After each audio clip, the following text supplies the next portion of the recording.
A paz do Senhor, jovem. Vocês sabem quem são os Therians e o que eles têm a ver com a lição de hoje? Esta é a lição número 4 da classe de jovens. A autenticidade contra a parcialidade. Para esta aula, os louvores sugeridos 89, 386 e 450. Hoje vamos falar um pouco mais sobre a questão da parcialidade, ser ou não ser parcial, a pessoa parcial ou imparcial. Como é que nós identificamos esse negócio? Texto principal: pois o Senhor, vosso Deus, é o Deus dos deuses e o Senhor dos senhores, o Deus grande, poderoso e terrível, que não faz acepção de pessoas, nem aceita recompensas. Deuteronômio capítulo 10, versículo 17. Aqui temos duas questões importantíssimas. Primeiro é que nós vamos falar hoje sobre a questão de fazer acepção de pessoas. Você, jovem, você não pode, não deve fazer acepção de pessoas. Você é uma pessoa cristã e, portanto, o cristão não faz acepção de pessoas. E qual é o outro ponto? O outro ponto é que Deus não aceita recompensas. Ou seja, não há possibilidades de comprar a Deus, de fazer com que Deus volte atrás na sua palavra. Não tem como fazer uma questão de fazer com que Deus faça a nossa vontade de qualquer maneira. Deus, ele é incomparável, vamos dizer isso assim, né? Que eu nem sei se na verdade essa palavra existe, né? Se tiver algum professor de português aí, me ajuda. Resumo da lição: Deus não faz acepção de pessoas, por isso precisamos tratar todos com igualdade e amor. Você já fez acepção de pessoa na sua casa? Deixa eu te falar uma história que aconteceu comigo na minha igreja, uma certa vez, que vai ilustrar bem esse negócio. Eu tenho um amigo que ele é ministrador da palavra, ele ministra a palavra. E uma certa vez, num culto de jovens, eu falei com ele, conversei com ele e nós fizemos um negócio. Ele ia vir pregar na minha igreja, só que ele não vinha adornado, ele vinha vestido de morador de rua, com a sacola cheia de jornal velho, e ele entrou na igreja. Quando ele entrou na igreja, as pessoas olhavam para ele diferente, somente eu e o dirigente da igreja sabíamos do que estava acontecendo ali, nem os jovens sabiam. Então o que acontece? Quando ele chegou e entrou lá, as pessoas começaram a menosprezar a presença dele. E aqui cabe a questão nossa, a acepção de pessoas. Ou seja, fizeram a acepção de pessoas. Por quê? Porque ali ele era um morador de rua. Então, quando em alguns momentos do culto ele fingia que ia sair, e aí eu me impedia dele sair, ou um outro obreiro. Então o que acontece? Tudo para parecer que de fato ele estava ali incomodado com o culto, realmente era um morador de rua, realmente era para realmente as pessoas verem que realmente ele era um morador de rua, as pessoas não o conheciam, então ficou fácil de fazer. Quando o pastor chamou lá na frente, fazer a oração pelo pregador, chamou ele lá na frente para orar por ele. Aí as pessoas oraram por ele, né, de uma forma assim, muito desconcertada, muitos constrangidos, porque não queriam ele ali, a presença dele ali estava incomodando. Pois bem, quando terminamos de orar, o pastor passou a passar a palavra para ele, e quando ele saudou a igreja, o fogo desceu. Aí veja que aqui, olha como são as coisas, como nós julgamos as pessoas, né? As pessoas ali estavam julgando ele porque ele era um morador de rua aparentemente, mas depois que ele se transformou no pregador da noite, a coisa mudou de figura. Então nós não devemos fazer isso, nós devemos tratar todos de igual forma, em igualdade e amor. Introdução: na carta de Tiago, encontramos um chamado à autenticidade na fé cristã, especialmente no que diz respeito ao tratamento das pessoas. Como é que nós estamos tratando as pessoas de modo geral? Como é o nosso trato? Não é isso que a Bíblia diz? Que nós devemos ser exemplo no trato. Ou seja, como é que eu estou tratando o meu vizinho? Como é que eu trato o pastor? Como é que eu trato o zelador da igreja? Como é que eu trato o porteiro? Como é que o porteiro da igreja, quero dizer, como é que eu trato as pessoas na empresa? Como é que eu trato as pessoas na faculdade? Ou na escola? Como é o meu tratado? Como eu trato as pessoas? E isso é extremamente importante, porque a forma com que você trata uma pessoa ou outra faz toda a diferença. Por exemplo, quando você vai a um restaurante, como é que você trata o garçom? Você trata o garçom de uma forma para que ele se sinta inferior a você? Será que é assim que você lidar com os garçons? Se é assim que você faz, você está fazendo errado. O garçom está ali trabalhando e por isso ele é muito digno que nós venhamos tratá-lo bem, até porque ele está ali para nos servir. E quando ele está nos servindo, isso não quer dizer que ele é menor do que nós. Nós somos iguais. E muitas vezes, inclusive, aqui cabe aqui uma questão importante para você que é um homem. Geralmente o garçom fala com o homem e o homem é que fala com o garçom no restaurante quando você estiver acompanhado, principalmente de uma moça, por exemplo, vai levar a moça para jantar, por exemplo, no restaurante, né? A moça da igreja. Então, o que você faz? Você chama o garçom de uma forma educada e trate-o com todo o respeito possível. Por quê? Porque a forma com que você trata o garçom fará toda a diferença na vida daquela jovem. Se você destratar o garçom, com certeza ela não ficará com você. Ali vai acabar com todas as suas oportunidades, acabar com todas as suas oportunidades mesmo, de fato. Agora, se você tratá-lo com educação, e detalhe, se você fizer isso forçado, ela também vai perceber. Se você tratar ele de uma forma forçada, ela vai perceber que você está forçando ser gentil com ele. Então também vai tudo por água abaixo. Então, seja espontâneo, trate o garçom de uma forma completamente respeitosa. Até porque, como já dizia a mamãe, né, a sua mãe deve falar também, né, respeito é bom e eu gosto. O respeito cabe em todos os lugares, em todos os ambientes. Portanto, seja sempre respeitoso com as pessoas, você só terá a ganhar. A proibição da acepção de pessoas, ou mandamento. Esse termo se refere às pessoas que erroneamente consideram ser mais importantes aqueles que são ricos, famosos ou influentes na sociedade. As pessoas tendem erroneamente a achar que as pessoas ricas são as mais importantes. As pessoas famosas, as pessoas influentes na sociedade, agora os influencers digitais, as pessoas tendem a tratar essas pessoas com diferenças. Essas pessoas são os melhores, nós devemos esticar o tapete vermelho para ele e coisas desse tipo. Não é assim que funciona. Da mesma forma que você trata o presidente da República, você também deve tratar um morador de rua, por exemplo. O trato tem que ser o mesmo.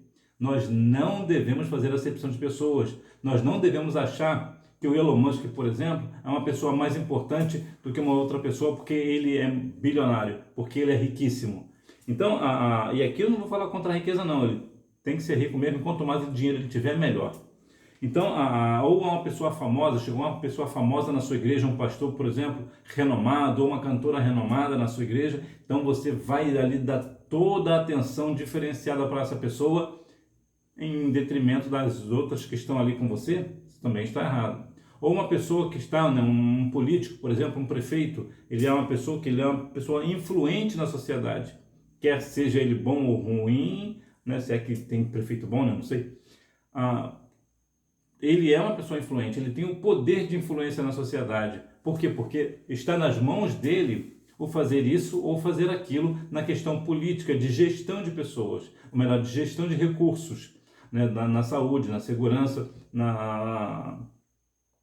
nessas questões, então, de transporte público, se bem que o transporte não é público, né? Nós chamamos o transporte de público, mas ele não é público. Por que ele não é público? Porque você paga por ele. Se você paga por ele, então ele não é público. Até porque, mesmo se ele for público e você não pagar por ele, você já está pagando com os seus impostos. Então, não existe transporte público no Brasil.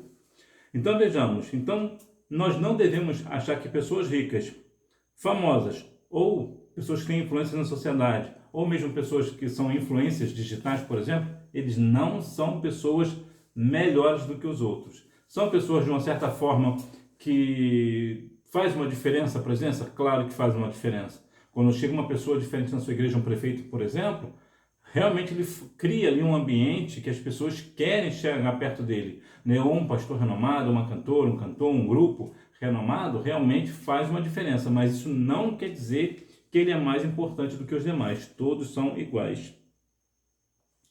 Tratamento injusto não deve existir entre os santos.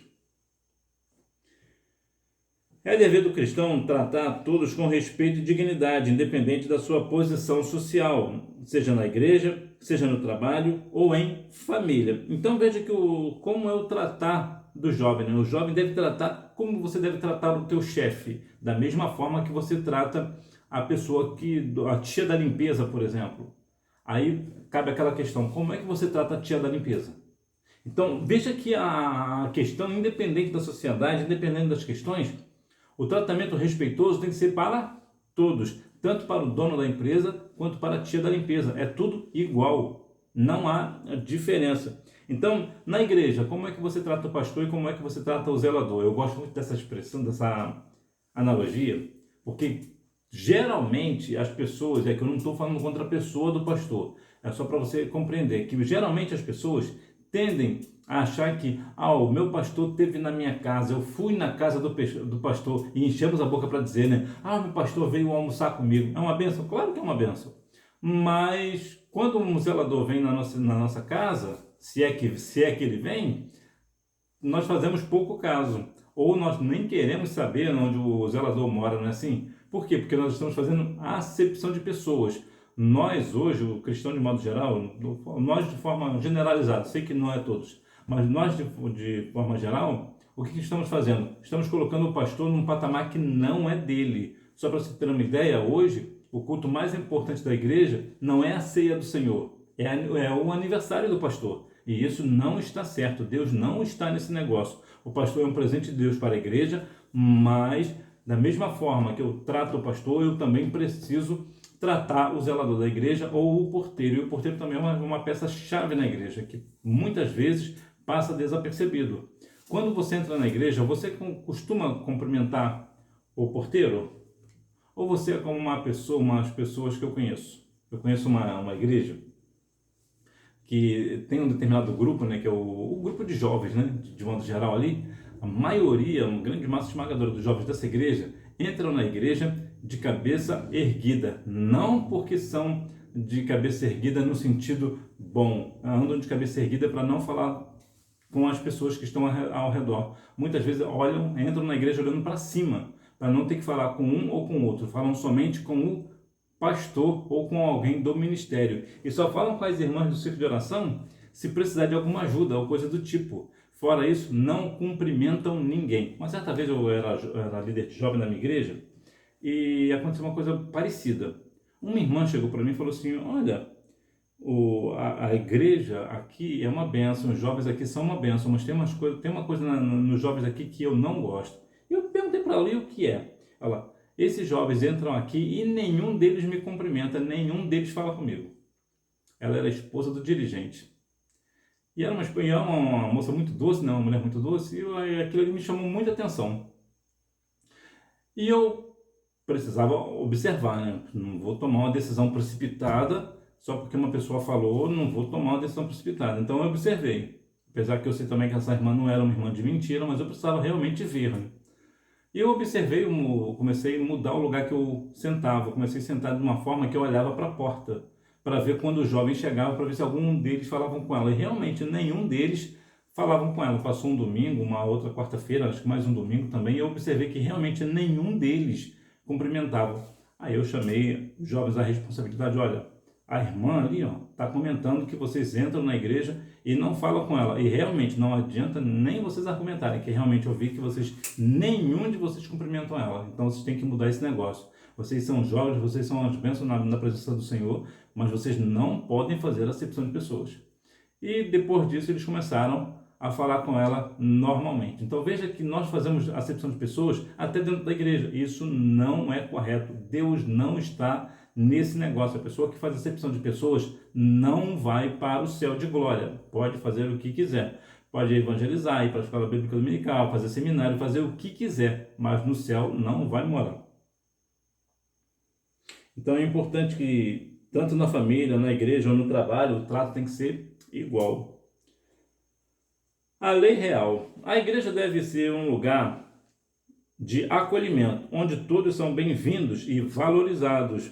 Isso inclui ser hospitaleiros, cuidadosos com os pobres, marginalizados e todos aqueles que são frequentemente discriminados pela sociedade. Aqui cabe uma questão importante de tratar. A igreja ela precisa acolher a todos igualmente com amor e igualdade. Inclusive essas pessoas que são discriminadas, muitas vezes porque são pobres, né, de forma geral, ou dependendo da circunstância da igreja, né, da estrutura da igreja, as pessoas pobres geralmente eles fazem pouco caso. Então, aqui cabe a questão de ser hospitaleiros, tanto com pessoas moradoras de rua, com prostitutas, com pessoas homossexuais, com lésbicas. Todos esses têm e devem ser, a igreja deve acolher todos esses com amor e igualdade. Não olhar de forma indiferente a eles. Por quê? Porque eles são como nós. Eles têm uma vida sexual diferente ou têm uma situação financeira ruim, não está numa situação boa, mas como pessoas são como nós. Jesus morreu por eles também. Então veja aqui a grande questão aqui importante. Você precisa receber bem essas pessoas? Sim, precisa, mas você não pode pactuar, por exemplo, com o lesbianismo, com a homossexualidade. Por quê? Porque isso é pecado. Então, ser hospitaleiro não quer dizer estar de acordo com o pecado que essa pessoa comete. Da mesma forma, se a pessoa é marginalizada, por exemplo, porque talvez cometeu um crime, a igreja recebe essa pessoa, mas a igreja não deve pactuar do crime que essa pessoa cometeu. Por exemplo, se ela está respondendo uma questão na justiça, ela deve continuar respondendo uma questão na justiça, ou em liberdade, ou foi solto, já cumpriu o que tinha que cumprir, né? A pena que tinha que cumprir, agora está em liberdade pela justiça. Nós devemos ser hospitaleiros, porque muitas vezes nós dizemos assim, essa pessoa cometeu esse crime, então ela não é digna de estar no céu. E eu te pergunto, quem é que é digno de estar no céu? Nós iremos morar no céu por infinita graça, misericórdia e bondade e amor de Deus. Porque por nós mesmos, nenhum de nós se salvaria, nenhum. Mas Deus, por sua infinita graça e amor, deu Jesus na cruz do Calvário por nós. Então nós não merecemos ir para o céu. Nós iremos porque Deus é bom. Porque nós optamos por aceitar a Cristo como Salvador. Porque se não fosse o amor de Deus dar a Cristo na cruz do Calvário, nós não iríamos para os céus de glória. Então é importante nós observarmos que da mesma forma que eu outrora era um pecador que andava de qualquer maneira, e agora eu sou remido pelo sangue do Cordeiro, continuo sendo pecador sim, mas agora remido pelo sangue do Cordeiro. Da mesma forma que eu tive o direito de aceitar a Cristo como Salvador e morar nas mansões celestiais, outras pessoas também merecem. Na verdade, não é a questão do merecimento, é que Jesus morreu por todos nós. Então, todos nós temos o direito de morar nos céus. Então, nós devemos fazer o quê? Receber essas pessoas com amor, com hospitalidade e não sendo hostil com eles. As consequências do fazer acepção de pessoas: divisão. O preconceito, além de ferir os princípios divinos, causa divisões dentro da igreja. Quando tratamos as pessoas de maneira diferente, estamos ferindo a unidade de Cristo. Ou melhor, estamos ferindo a unidade que Cristo deseja para o seu corpo, a igreja. A igreja, ela é formada por homens e mulheres, portanto, pessoas. Pessoas são falhas, é verdade. Cometemos pecados, é verdade. Cometemos falhas, é verdade. Agora, não é por conta disso que nós vamos criar divisões dentro da igreja. Há uma frase que eu acho ela muito interessante que diz que nunca vi o Espírito de Deus atuar onde o seu povo está dividido. E realmente Deus não atua na divisão. Se a minha igreja está dividida entre jovens, né, o adolescente, ou os irmãos, ou o ministério, a igreja não anda. Por quê? Porque Deus não vai atuar na divisão. Deus não atua. A igreja foi chamada para andar em unidade, como nos diz o Salmo 133:1. Nós devemos andar em unidade, em união. Se o meu irmão chora, eu choro também. Se meu irmão está alegre, eu fico alegre por ele também. Se meu irmão está vivendo na prova, eu vou passar na prova ajudando ele. Eu preciso ajudar ele. Mas quando ele estiver na bênção, eu também preciso ficar feliz pela bênção dele. Então nós não devemos de maneira nenhuma criar divisão, porque isso vai trazer uma consequência. Porque quando nós estamos num grupo, por exemplo, de jovens, e os jovens estão ali divididos, né, eu não falo com um, eu não falo com o outro, não vai morar no céu de glória, não. Mateus capítulo 6, versículo 15, Jesus nos alertou que aquele que não perdoa também não será perdoado. Ora, uma pessoa que não é perdoada, como é que vai morar no céu? É impossível de morar no céu assim. Então não existe esse negócio de divisão dentro da igreja, dentro do grupo de jovens, por exemplo. E se houver, se está acontecendo, tem que se consertar, porque senão no céu não vai entrar. Julgamento. Tiago 2, 6 e 7 nos adverte a respeito do perigo de menosprezar os pobres e favorecer os ricos, lembrando de que naquele contexto social os ricos frequentemente oprimiam os pobres e blasfemavam contra o nome de Cristo. É errado julgar uma pessoa por sua condição econômica ou aparência. A Bíblia diz lá em João 7,24 que nós não devemos julgar pela aparência, mas pela reta justiça. E aqui cabe uma questão interessante. Primeiro que aqui vai demonstrar muito a ideia hoje, né, do Brasil hoje, que é o quê? Eles colocam os pobres na cadeia e deixam os soltos, os ricos soltos, né, os que cometem crime, né, os que são ricos geralmente ficam soltos. Um ou outro é preso, mas a grande massa esmagadora é solta, né? É uma outra frase também que eu acho muito interessante, que diz que a justiça humana é como a teia de aranha. Prende os pequenos insetos e deixa os grandes escaparem. Eu acho muito interessante essa analogia. Então veja que aqui o julgamento, nós devemos compreender, Mateus 7, capítulo 7, por exemplo, nos vai falar sobre a questão do julgamento, mas fala sobre a questão assim: se você tem um pecado e o meu pecado é maior do que o teu, eu não posso te julgar, porque primeiro eu tenho que me consertar, eu tenho que tirar a trave do meu, que está no meu olho, para poder fazer o quê? Poder te corrigir. Então, de maneira nenhuma eu posso te corrigir se o meu pecado é maior do que o teu. E sim, existe pecado maior do que o outro. Jesus até certa vez falou, né? Você tem maior pecado, né? Ele chegou a comentar, agora não lembro agora a dinâmica, agora não lembro. Mas existe pecado que é para a morte e pecado que não é para a morte. Só para encerrar aqui o assunto, só para ficar claro.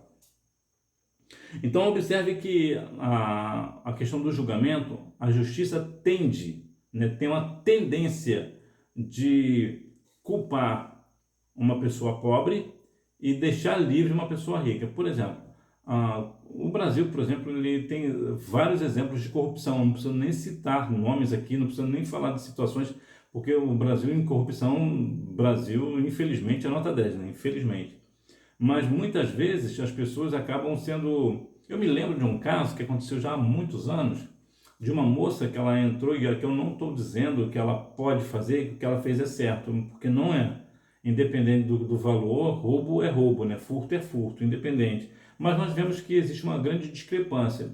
Essa moça entrou no supermercado e roubou um tablete de manteiga. Ela ficou 4 anos de reclusão. Ela pegou 4 anos, que é Maria Aparecida Angélica, o nome dela. 4 anos de reclusão. Agora, como pode uma pessoa que tem no seu apartamento 51 milhões de reais de corrupção não ser preso? Então veja que só para te dar um exemplo.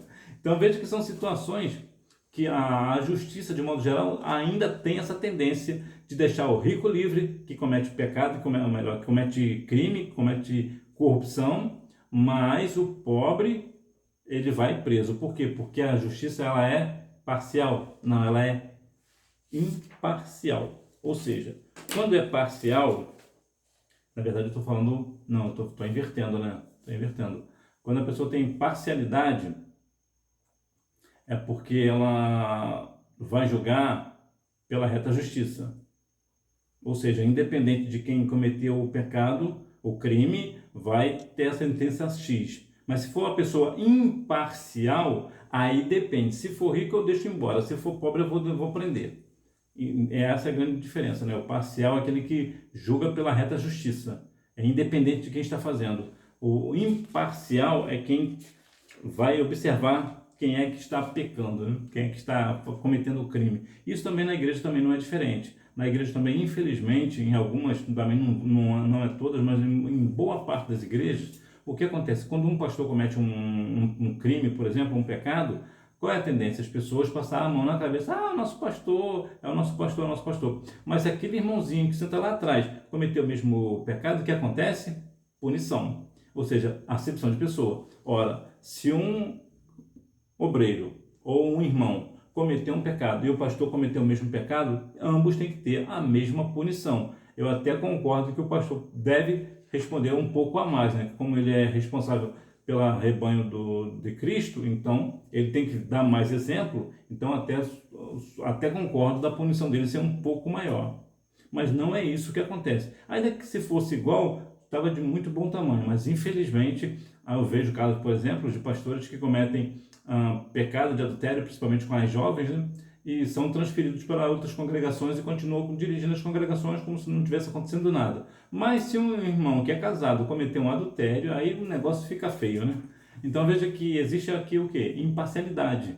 Ou seja, dependendo de quem estiver cometendo o pecado, eu vou punir ou não vou punir, depende muito. Se a pessoa é meu amigo, por exemplo, eu não vou punir. É meu amigo. Mas se for talvez o meu filho também, eu não vou punir, vou passar a mão na cabeça. Mas se for uma pessoa que eu tenho uma diferença, que eu não gosto muito daquela pessoa, que infelizmente na igreja existe isso, o que vai acontecer? Aí eu vou, a lei severa, né? Então, são situações que, como já dizia Nicolás Maquiavel, né? Aos amigos favores, aos inimigos o rigor da lei. Então, muitas vezes isso acontece dentro da igreja, infelizmente. A igreja deveria ser um lugar de exemplo, deveria ser um lugar para as pessoas observarem e olharem, o mundo todo está perdido, mas na igreja a justiça é igual para todos. Mas não é assim que a coisa funciona, infelizmente.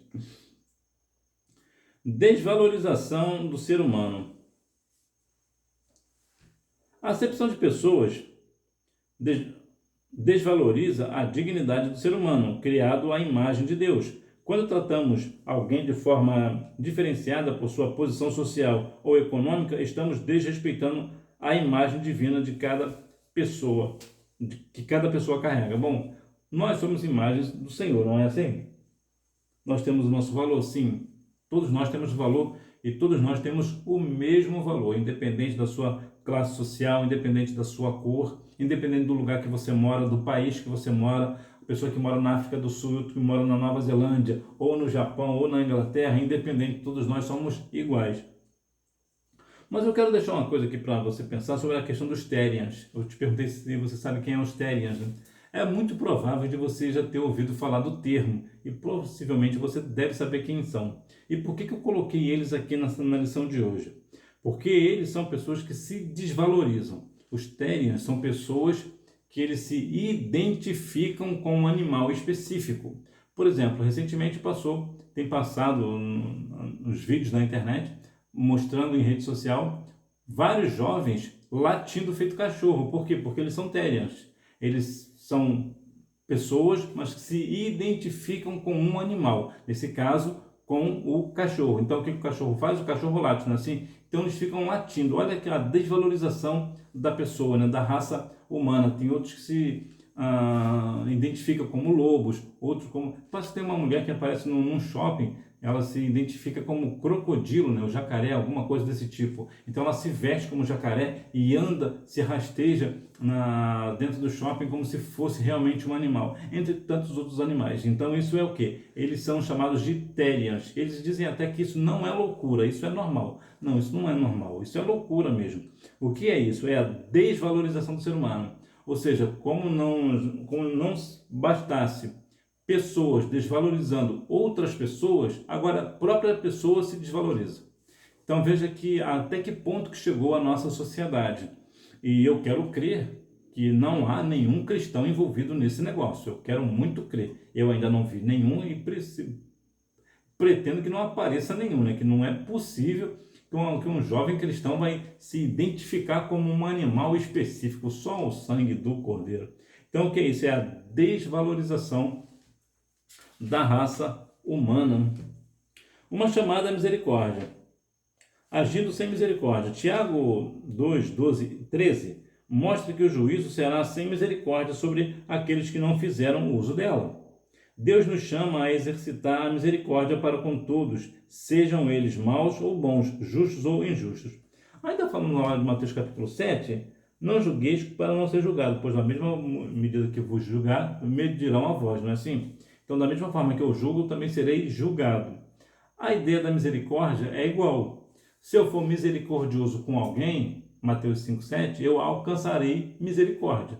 Mas se eu não for misericordioso, a misericórdia também do Senhor não me alcançará. Então, o que é misericórdia? Eu vou deixar aqui 2 pontos para você. Misericórdia é você se colocar no lugar da outra pessoa, né? Que dá a ideia também de compaixão. Então, o que é misericórdia? Você agir de íntima compaixão, por exemplo. Eu já vou falar um pouco mais disso. Mas eu vou me ater aqui na questão da misericórdia, o fato de você não aplicar o castigo que uma pessoa mereça. Aquela pessoa merece um castigo porque ela fez uma traquinagem, né? Ela fez algo, ela cometeu um pecado, um delito, uma falha. Então, você faz o quê? Você age de misericórdia. Olha, você falhou aqui, mas eu vou deixar essa passar. Eu não vou fazer nada com você não. O que é isso? É ter misericórdia. É não aplicar o castigo que a pessoa merece. Então nós devemos agir assim. Agora é diferente também de não pactuar com o pecado. Existem questões, né, que a Bíblia nos relata que há pecado que é para a morte e pecado que não é para a morte. O que eu estou dizendo aqui é quando uma pessoa comete um pecado que não é para a morte. Então você age de misericórdia. Agora, se for um pecado para a morte, você não vai ter opção. Você precisa, não digo nem disciplinar, mas você precisa orar com essa pessoa e mostrar para ela o caminho. Ela precisa se arrepender desse pecado, como nos diz Provérbios 28:13, que é aquele que confessa o pecado e deixa, alcança a misericórdia. Então, para essa pessoa alcançar essa misericórdia, ela tem que fazer o quê? Ela tem que se arrepender do pecado que ela cometeu e deixar. Não é somente eu me arrependo do pecado que eu cometi hoje, mas eu vou cometer ele amanhã. Não é isso. Eu tenho que confessar o meu pecado e deixar. A prática da misericórdia. Ser autêntico na fé significa viver de acordo com a misericórdia de Deus. E isto envolve tratar a todos com compaixão e respeito, independentemente da sua posição social ou segmento religioso. Sim, independente da religião que a pessoa segue, ela é toda digna de misericórdia, independente da religião que essa pessoa pratica, também da sua classe social, também da mesma forma. Também é ato de misericórdia, precisamos ter ato de misericórdia. Aqui nós vemos que Lucas, capítulo 10, versículo 33, nos menciona sobre a questão da parábola do samaritano. Ele agiu de íntima compaixão, ou seja, ele se colocou no lugar daquela pessoa que estava lá toda quebrada, né? Foi agredida por malfeitores e agora ela está numa situação muito difícil. Mas esse samaritano, que é bom lembrar, não é a parábola do bom samaritano, mas foi o samaritano que praticou uma boa ação, porque geralmente, de vias de regra, o povo samaritano eram, né, pessoas impiedosas, eram pessoas cruéis. Por isso que Jesus fez essa analogia, justamente para mostrar que a religiosidade do povo ali estava perdido, estava tão perdido que até um samaritano, que era tido como impiedoso e cruel, praticou uma ação muito melhor do que um sacerdote e um levita. Então, o que fez esse samaritano? Ele agiu de íntima compaixão, ele agiu com aquela pessoa da mesma forma que ele gostaria que agissem com ele. E não foi isso que Jesus falou para nós? O que é isso que os homens vos façam, façai-vos também. Então nós devemos ter essa ideia de como, assim como o samaritano praticou uma boa ação, agiu de íntima compaixão com uma pessoa que estava realmente debilitada, estava realmente necessitada, assim nós também devemos fazer. A recompensa da misericórdia. Quando praticamos a misericórdia, mostramos ao mundo o caráter de Deus e vivemos de acordo com os ensinamentos de Jesus. A grande questão é, você é um representante de Deus aqui na Terra. As pessoas não vão ler Bíblia. O ímpio não lê Bíblia. Na verdade, até muitas vezes o cristão não lê também, né? Imagina o pessoal do mundo. Então, a única Bíblia que eles vão ler é você. Então, quando você age de íntima compaixão com uma pessoa que realmente está necessitada, as pessoas observam e a primeira coisa que eles vão falar é o quê? Essa pessoa, essa jovem, ela é cristã ali daquela igreja ali. E realmente, ela é uma pessoa diferente. Todo mundo está fazendo filminho com a pessoa que está ali caída, que sofreu um acidente, que está fazendo isso, mas ela está ajudando, ela está agindo de compaixão, ela está tendo misericórdia, ela está fazendo uma boa ação. Então, com isso, o nome de Deus é glorificado através da sua vida, porque você está dando exemplo, porque você está andando de acordo com a forma que tem que realmente andar. Então, é importante que nós venhamos observar que quando nós praticamos a misericórdia, o mundo vê o caráter de Deus. Agora, se você não pratica a misericórdia, o que as pessoas vão dizer? Ah lá, aí dizem que é crente. Crente para ser assim, eu prefiro não ser. E aí? Aí você acaba sendo um instrumento de escárnio a Deus, ao Evangelho. Por quê? Porque você não vigiou e fez o quê? Ao invés de agir de íntima compaixão, de misericórdia, você praticou uma indiferença. Você estava indiferente ao sofrimento daquela pessoa que talvez sofreu um acidente de carro ou uma outra questão, né? Foi talvez ali espancado por alguém, como foi o caso ali do samaritano, ou uma outra situação. Você precisa praticar a boa ação, porque assim as pessoas veem que realmente você é uma pessoa de Deus, porque você está refletindo a misericórdia do Senhor, porque você, uma vez que você recebeu a misericórdia do Senhor, você também acaba sendo misericordioso, e os misericordiosos alcançarão misericórdia. Conclusão: não tratar as pessoas com interesse, mas com amor e justiça é fundamental para uma vida cristã saudável. E como é a sua vida cristã? Você está sendo realmente autêntico a ponto de que realmente vai estar tratando as pessoas não com interesse, sendo uma pessoa interesseira, mas está tratando ali uma pessoa como realmente com justiça? Você está realmente cuidando da pessoa não pela aparência, né? Está julgando não pela aparência, mas pela reta justiça? Como é que você está na sua vida cristã nesse sentido? Eu sei que é uma pergunta assim, muito difícil de responder, porque muitas vezes na teoria é muito fácil de falar, mas na prática é outro negócio. E há alguns questionamentos que nós fazemos, mas quem é essa pessoa que está me cobrando isso? Eu nem conheço essa pessoa. Realmente, mas quando nós olhamos para nós, quando nós realmente observamos o que é o que eu tenho feito, será que eu tenho sido exemplo no trato com as pessoas, ou será que eu estou deixando a desejar?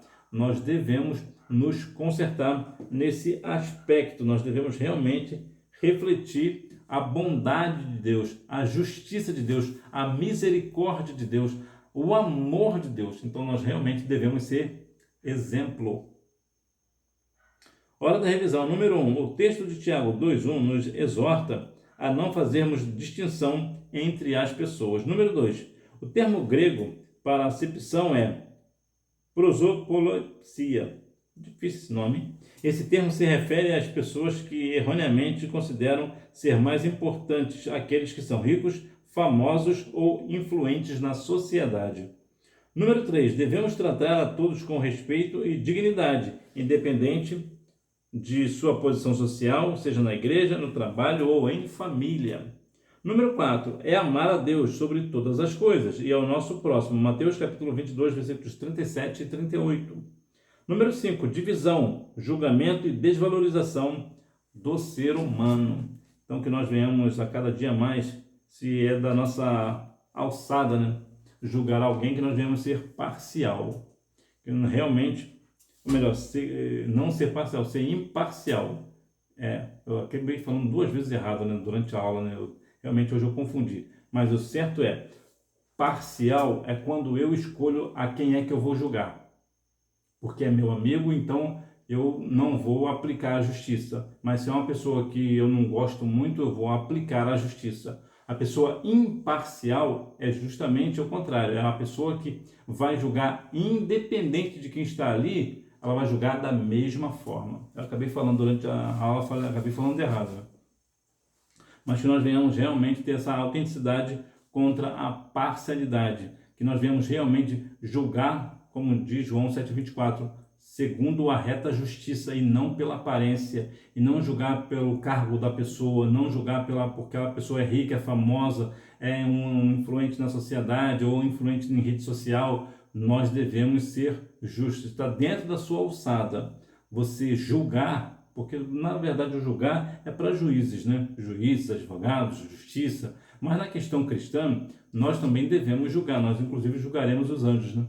Na questão cristã, quando você faz parte de uma questão, de uma liderança, né, de ser líder de jovens ou talvez da liderança do ministério, você precisa, independentemente da pessoa que você está julgando, você precisa ser imparcial, até porque isso vai demonstrar que realmente você é uma pessoa do Senhor, você é uma pessoa de Deus.